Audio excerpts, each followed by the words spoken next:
uh, logic model. And again, we're thinking of that foundations. This really helps us with the foundation for program planning, evaluation, and management. And this seems odd. Oftentimes, a logic model is part of a grant application. So before you've even started anything, they're like, give us your logic model. What we know, though, and what we've experienced in the past with many different grant programs and that around youth programming is frequently a logic model can be the thing that maybe folks don't 100% understand, and that's part of the reason why we want to give you some time to get your feet under, especially for our new programs like Sitka Youth Advocates, for Opt-in Guyana, that are new programs to give you an opportunity to kind of get things going first before we dive too deep in here. But this should help direct us the next 3 years around the next 2, 3, I can't remember what year we're on, around our funding and how we are investing our dollars. Now's a great time to think of this, especially as we're heading into that continuation cycle. So a program logic model is a visual representation of your program and maps out our theory behind the program. So it's taking that if-then statement that we just had, if we invest in, engage youth in regular attendance at high quality after school programming with trained staff, then we will see improved academic and social skills because of the research that we know has happened. So it helps map that if then out a bit more. It shows what are the key parts to make that happen.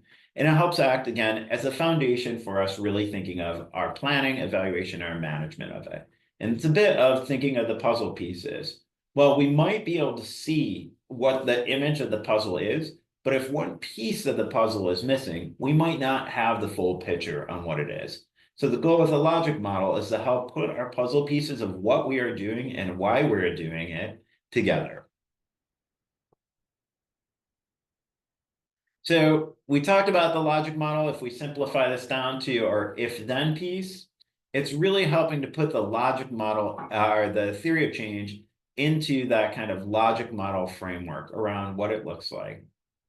So it centers that theory of change. If you attend high quality programs with trained staff, then we will see academic performance and social emotional competencies, because this is our research behind. So the key parts that we're boiling out here is there's some specific things that we would want to see. And if this was our theory of change for us, something in there we want to know about. The key part is high quality programming, trained staff. We want to see something around attendance performance and social emotional competencies, because we're saying this is what's driving this. We should see those elements inside of it. So creating a logic model can be as easy as difficult as you want. This is just our funny cartoon. Give us money, we all win. That is your simplified logic model. Uh, uh, give me rest. I will be happy. Might be your logic model too at heading towards the end of the week here. For our purposes, we're going to use a pretty simplistic logic model format, and we're going to dive into each of the parts of it. So what we're going to look at is when we're going through the logic model, there is going to be some key components that we look at. It's going to look at what is the youth, family, or community need. So what is the center goals? Then it's going to talk about the implementation.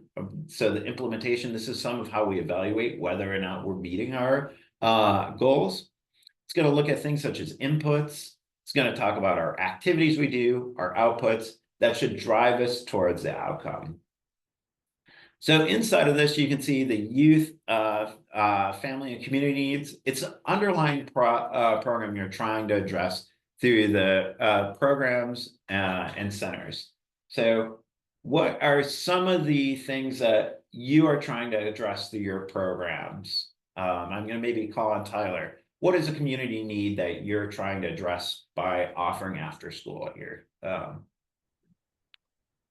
Safe place for teens to go after school, transportation resources, social connections, I gotta and pause you there so we don't overwhelm everyone because Tyler has gone through this. He knows a lot of those things. So great community need, and what drove the creation of U360 5 years ago was there weren't safe places for teens to be during out of school times. That was a big driver around that. They were trying to address that. And what some of the other things we were seeing was around youth substance abuse, about youth feeling detached from each other or from their community. Those are all community needs that that U360 was addressing. The center goal is a broad statement that indicates the desired direction of change.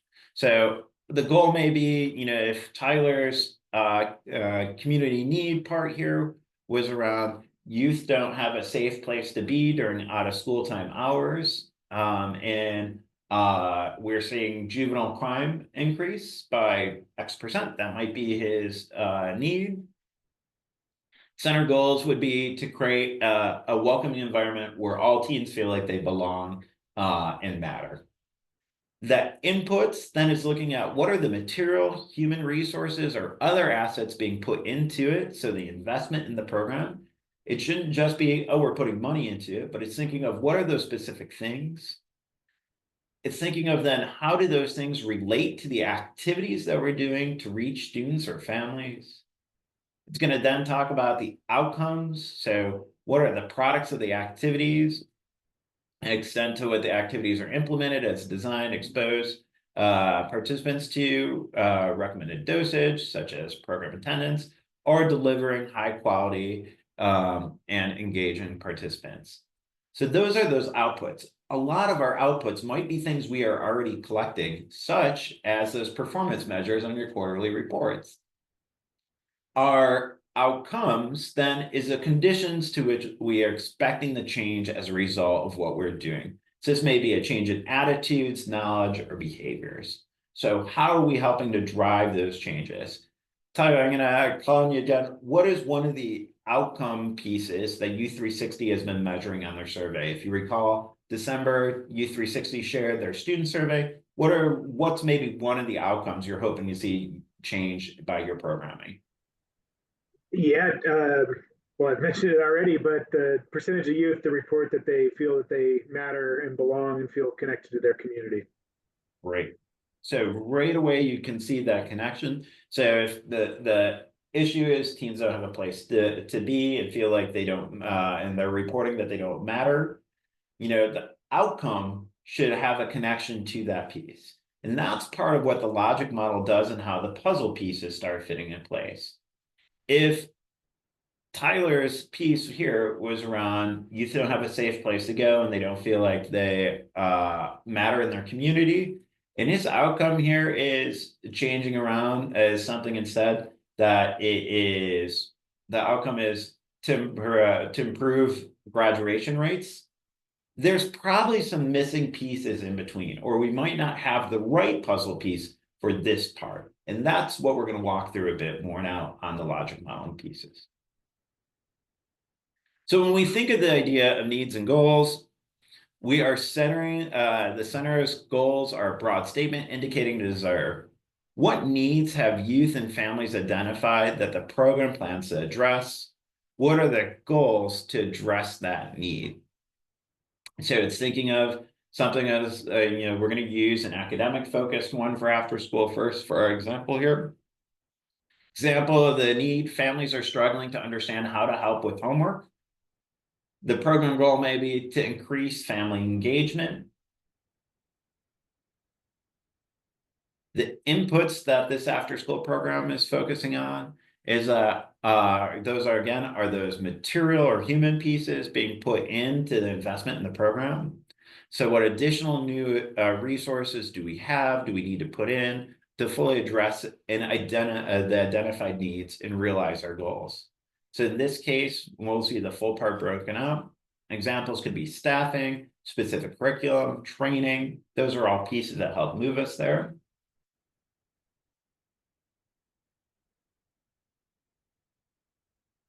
Our program Activities and outcomes. So program activities are the strategies or approaches that you're doing.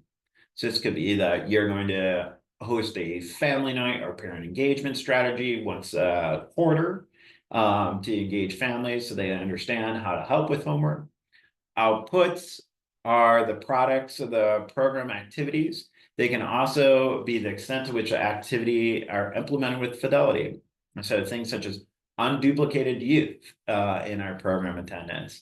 So those outputs should be related to that goal part that we're setting along the way and can be produced reasonably. We want to make sure that things are connected and that it's not saying like our output is we are going to have, 50 kids a day when we know realistically there are only 50 kids in our community. That's probably not a reasonable output for us. And we'll dive in, and that's part of the refinement process we'll go through. Outputs, when we're thinking of this, it's the extent that we're able to do this. So it may be implementing a program activity and a level of fidelity that's really thinking of, okay, are we getting there? And so when we're thinking of this piece, so that maybe your output is around curriculum that we're thinking of, or one of our activities is that we're using an outcome-based curriculum with young people. Boys and Girls Club uses SMART moves as their curriculum around outcome measures. We all are supposed to have identified a curriculum. If you're not, we can assist with that. And when we think of this piece, there's some parts on here. So examining it with fidelity, it's looking at adherence, exposure, quality, and participation. I'm going to move through quick because we're a little behind on time. And we can dive more into this next month. So it's just thinking of some of these pieces here around the extent to which the components are being implemented or designed, exposures, how much of the program participants actually receive, quality, the way that program is being designed or delivered, and engagement, how participants respond to the programming being delivered. So a lot of this is thinking through what are we doing in our program and why we're doing it. With our quality improvement work, this is part of the reason why we've been moving you through a program quality improvement process, is because it's really starting to get to that fidelity part on our programming around how do we know what is good programming opposed to just we're keeping kids busy. So that will help us in here, and we'll see some of those goals pop up. The last piece we're going to talk about, that I didn't update that number there, sorry. But it's thinking of those outcomes. Some of you already know and you collect student data survey around youth outcomes. Some of us don't. And that's an area where we can work on and help you identify. So Tyler's developed a survey. Boys and Girls Club has a national survey. We know, I think RuralCap, I think you probably have one through your AmeriCorps program. Others of us may need help thinking of that around how do we help measure to that. That outcome may just be, that kind of longer term outcome that we're seeing, an increased number of youth who are attending regularly and programming. So that might be that 15-day piece that we have on attendance per quarter. That might be how we're measuring our outcome piece because we're seeing the behavior change. If we look at it going across our example here that we've been using, so an example from our program, the issue, parents or guardians of students in grade 3 through 5 are having difficulty helping their kids with homework. Specifically, 40% parents surveyed say that grades 3 through 5 parents report not understanding how to help their kid with homework. The program's goal is to improve parent and guardian knowledge and understanding of academic information. They may say their input is that they have one full-time staff helping to support that piece. That's a certified teacher, has experience giving academic programming. The activity that they're going to host is a parent class, and then they're going to reach towards that output of that they're increasing the number of parents that engage in their homework class training, leading to that outcome piece around helping them understand how to do programming. So we're going to walk through this more next month. What we're going to do for homework and what we're going to ask you to do, we're going to give you this template. It will look just like this. It will have the example on here. We're going to also set up some time for some one-on-one TA to walk through this for folks who this is brand new for you. Many of you may already have something in your agency that you're able to build off from. That is okay. We're going to encourage you to use this template because it will help us as we are digesting with the group. What we're looking for that draft logic model, that first round draft, is going to be for us by before the next meeting, so March 14th. We'll have this in the email with the attachment. We were looking for it to have at least 2 youth family needs, so it should have that focus on protective factors that your programs are focused on. Tyler gave the great example of youth, there were opportunities for youth and they felt disconnected in the community. That's his youth need, is around youth feeling connected and mattering in the community. Should incorporate some element of our YPQA work or YPQI work, so it might be one of those scales or pieces that you're focused on. Should include at least one of the performance measures from your quarterly report, something such as unduplicated youth or number of family members engaged or staff trained. And there should be somewhere in your logic model where it's pointing out what's that curriculum piece and how's that integrated into it. This is not intended to be every piece of your program. This is a high level view of what it is. When we send out our notes, we will send out our follow-up from this meeting. What we will send out as well is we're going to send out, here's an example from Program Jelly Bean of what Program Jelly Bean is doing, similar to the one that I shared on the screen, but we'll dive into thinking of how do we integrate this? We are here for you. I know this was a lot of information quick, but we want to share this out so we can get moving on it because we are almost done with year 2. You'll see more, including the ability to sign up with us. I'm going to stop talking there. That was a lot of me talking in a short period of time. A lot of information we pumped at you.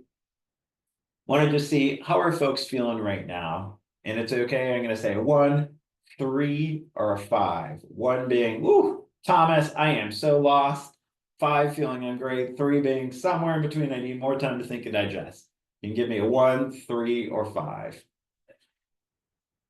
Gal's giving me 5. I would not be shocked from our grant writer on crew. Think Tyler with a 5. Put it in the chat, 1, 3, or 5, and you're good to go. All right. Awesome. Well, we're here to help. This is part of what we're here to do. We're going to give out some more directions following up the meeting. Want to wish you all a great February, rest of your February, and we will see you in March. Talk to you soon. Bye-bye.